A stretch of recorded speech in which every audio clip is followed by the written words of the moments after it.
everybody, this is Jennifer Blevin-Smith with Integral Clinic Solutions, and you're watching my YouTube channel, Navigating the Business of Medicine.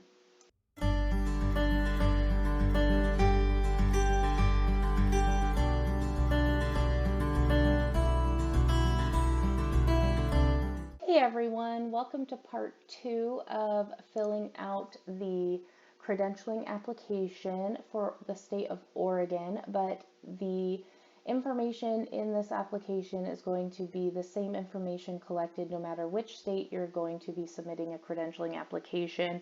So I'm using Oregon as an example, but I wanted to do a little bit of an instructional video about this because there are things that need to be paid attention to that a lot of people miss. And I completed the first half of this video earlier, so if you did not check that out yet, make sure you go check that out before you watch this, where we continue on how to fill out the other parts of the application. Now, we talked about filling out everything from the first page and the first sections here, and we went all the way to section 13. Oops, I passed it. Let's go back up here. And we went through the fellowships, preceptorships, clinical trainings. So now we're going to continue talking about the sections starting with 14. And this is the healthcare licensures, registration certificates, and ID numbers. This is something that you're going to have to fill out for your specific state. And they're going to want the state's license number, what type of licensure it is, and the expiration dates, of course. If you are a prescriber and you have a DEA number, your controlled substance registration, if that's applicable to you. If not, I would suggest, like I mentioned in the other video, just putting NA, because you're most likely going to be filling out at least your license number, the type, and the expiration. So let's say you're a physical therapist and you don't prescribe, then I would put NA. It just shows that it wasn't missed by accident and it wasn't omitted on purpose. I don't know why you would do that, but that you did see it and it's not applicable. Because if you do that, then it just lets them know who's reviewing this that you filled this out very thoroughly and that it wasn't missed by mistake. Your individual NPI number, or NPI 1, so not your NPI 2, which is a group NPI number. This is your individual, so it's the NPI type 1. Your Medicare number, if you have one, that's going to be your PTAN number that you've been assigned. And then your DMAP number. So in the state of Oregon, our Medicaid numbers that the practitioners are assigned is called a DMAP number.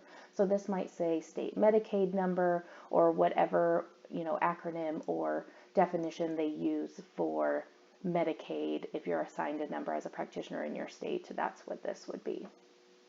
And then it's asking for other state healthcare licenses, registration certificates. So if you are maybe working in a state that is very close to another state, so like in Oregon, it's very common for some doctors and practitioners to practice in the state of Washington and Oregon because it's just a drive over a bridge from Portland to Vancouver, then you would put your Washington information on here, or California, Idaho, wherever else you have a state license, registration, or certificate. Again, if it does not apply, you would click this here.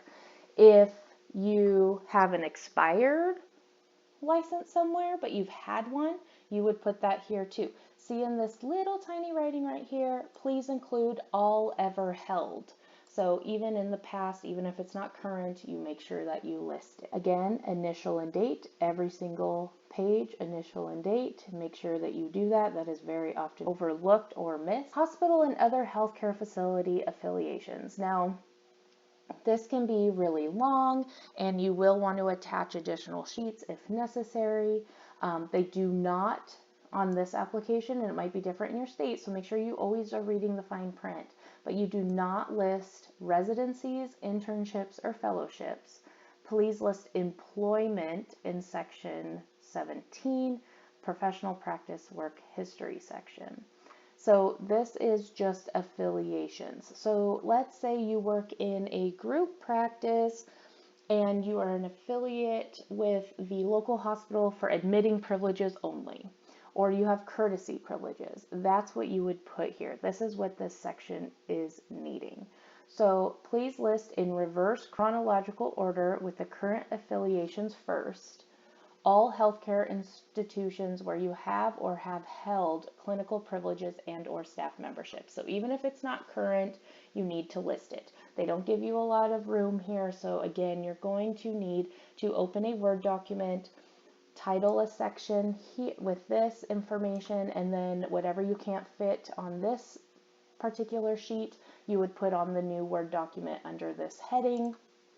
And like I suggested in the first video, when you're listing things, do chronologically, but in reverse or most recent first, like they are asking here. So your most recent hospital affiliations will be listed first. So you'd put the facility name, phone number, fax number, complete address. Again, Google comes in very handy with this because it's not information a lot of people on the top of their heads. The status, active, courtesy, provisional, allied health. Some people might have to reach out to past credentialing departments if they've worked for big entities to find out what kind of status they actually had with. They knew they had a hospital affiliation, but they weren't sure exactly of the status. So you might have to reach out to the credentialing department of some past employment or current employment to get that exact information. That's not unheard of.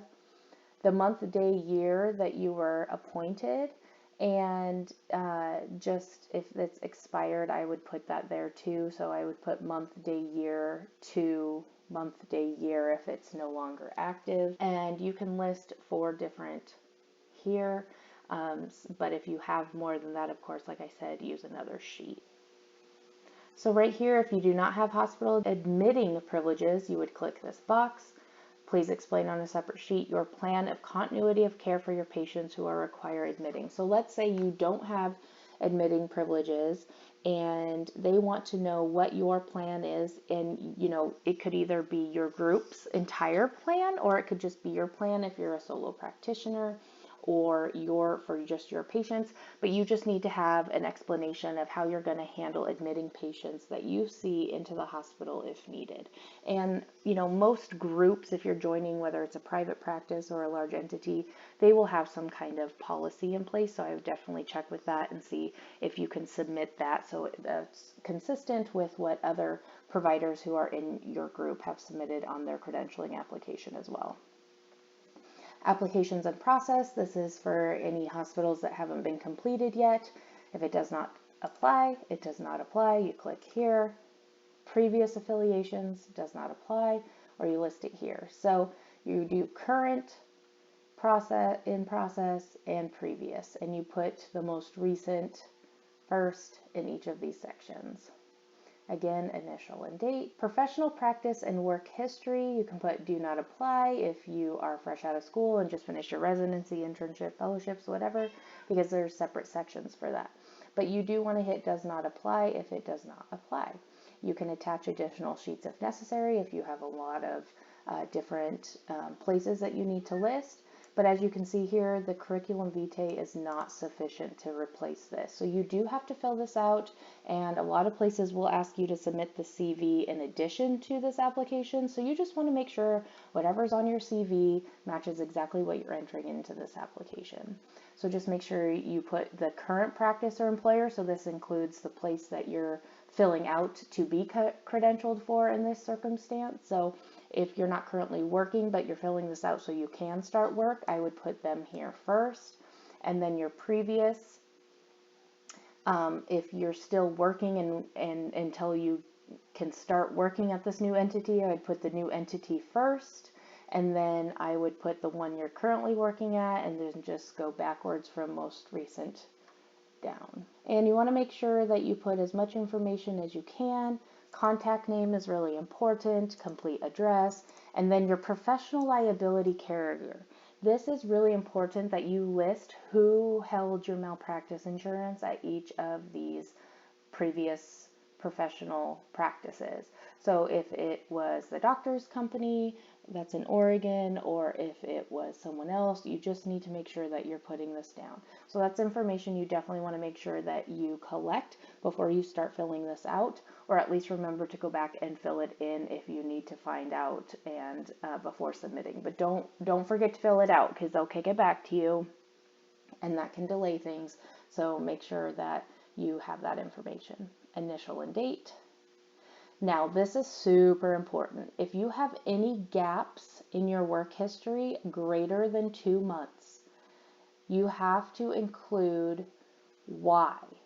And if you need additional sheets, you can. But a lot of people go on maternity, paternity leave, right? For more than 2 months. So you would say, whatever the name of the practice was on maternity leave for 4 months, and then you put what month and year it started and then when it ended. And if you don't have any gaps and everything flows perfectly, then again, you would mark this does not apply box. But if you do and it's greater than 2 months, you need to explain it thoroughly on here. If maybe you are in between jobs because you're waiting on credentialing and contracting to come through, then you put contracting and credentialing or sabbatical or whatever it may be. But you just have to explain any gaps that you may have up here, down here. Peer references, very important. You want to make sure that you let people know that you list, that you put them down as a reference, but they want people who have actually observed you directly and know how you are with patients in your clinical skills and competence. And you do not want to use relatives, and you want to do at least one member from the medical staff of each facility at which you have privileges, if you have privileges. So make sure you do that. And complete addresses, again, Google is your friend, professional relationship, specialty, okay? Then your CMEs. You want to make sure that, most people, you're going to have additional to this. Hopefully you keep track of this, and so you can just attach a separate sheet of paper, and it's going to ask for the last 2 years. So, most likely you're going to need to attach a separate sheet of paper. If not, if you have no CMEs, click do not apply, but hopefully you do. And, you could even say, please see attached sheet for all CMEs within last 2 years. Oh, it didn't let me do it, but you get what I'm saying. Okay, initial and date. Professional liability insurance. This is going to be your current liability insurance. This is going to be where you're going to be listing your current practice or employer. So you're also going to make sure that that's the professional liability insurance for that practice. So you would put all the information here, who the broker is or the representative, and all the details of the claim limit, aggregate amount, claims made or occurrence. And if you need to ask someone at your current practice, maybe an office manager, what this information is, they should be able to supply you with a certificate of insurance, and it should have all this information on it for you so that you can just copy it down here. And you're going to have to submit the COI with it, so just make sure that you have it. And then please list all previous professional liability carriers within the last 5 years, and does not apply if you only had one, or if the new practice that you're moving to has the same exact insurance carrier as your previous. That kind of makes it easy, but I would still list it down here as a previous coverage. If your coverage has termed, you would still want to list it. So if the doctor's company is your current or new liability coverage and you're coming from the doctor's company but under a different coverage plan in policy, you want to make sure you list that here. And what you list here should match the liability carriers you've listed up here in your work history for the last 5 years. Again, initial and date. Here's the attestation questions, and this is something that the practitioner themselves should look through and do themselves. This is not something that someone who is filling out the application on a practitioner's behalf should do.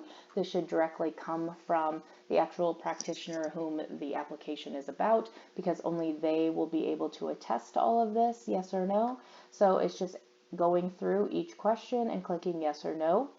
Make sure that you are reading fine print, you're reading the complete question, and that you're selecting the appropriate answer. Then the practitioner, the person who this application is about, needs to sign and date, and also initial and date the page. So this gets missed as well because people don't realize that if you sign and date that you still have to initial and date. And this is the practitioner doing this, not the person filling it out on the practitioner's behalf, if that's the case. And then here is the authorization and release of information form. If there's anybody that works on your behalf for credentialing or contracting, you would want to list the organization down here. So if you work with an IPA, you would put the name of the IPA down here and make sure it's as thorough as possible. You want to read through this. This is another thing the practitioner should be doing, not the person filling out the application on the practitioner's behalf. Reading through it, printing their name, signing, dating, filling this out if applicable. If there is nothing applicable, again, NA is always a safe bet so they don't think you just missed it. Initial and date. So attachment A right here is confidential. Please list any past or current professional liability claim or lawsuit which has been filed against you. Photocopy this page as needed and submit a separate page for each professional liability claim or lawsuit. So you can't include each one all on one page. They all have to have a separate page explaining everything. So it would be something that the practitioner should be filling out on their own as well. And then assign and date.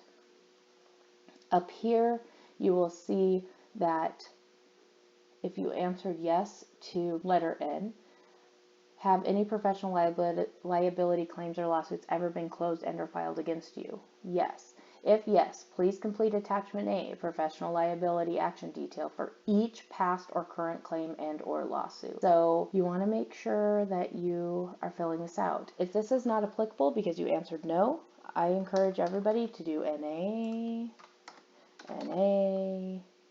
I just NA through each one and have the practitioner sign and date so that they're confirming that not only did they answer no to this question up here, but there's nothing that needs to be added in here.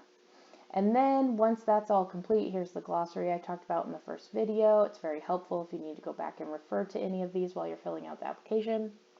But if you complete all of this, then it's a good time to go back through the application, start from the beginning with a fine-tooth comb and looking for spelling mistakes, omissions by accident, anything like that, initials and dates that got missed, and then also comparing it to the CV you have on hand that you might submit in addition to this application, making sure everything flows and matches nicely.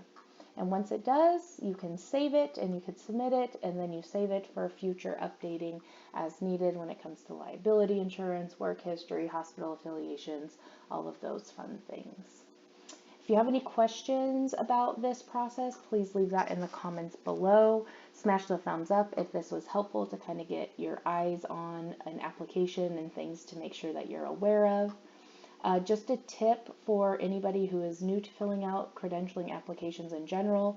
It's very helpful, especially if you're not the practitioner yourself filling out this application and you're someone who is doing it on behalf of a practitioner, that you go through and make sure that you have all the information you need before you start, and that you can collect that information before you start completing the document, because I say that only due to the fact that it is very hard to remember where you left off sometimes, and it's easy to miss something or think that you're going to go back and fill it in and you don't, and you submit it without doing that by accident, and it gets kicked back to you because you missed it by accident. So I suggest everybody collect the information you need, go through the application first, write out anything that you still need outstanding from the practitioner in which you're filling this out on their behalf, get those answers before you sit down to actually do this, and do it uninterrupted so it can be thoroughly and efficiently filled out. That's my suggestion. So again, smash that thumbs up if this was helpful. Subscribe to my channel if you haven't already, and leave any questions or suggestions in that comment section. Thanks so much. Have a good day. Bye-bye.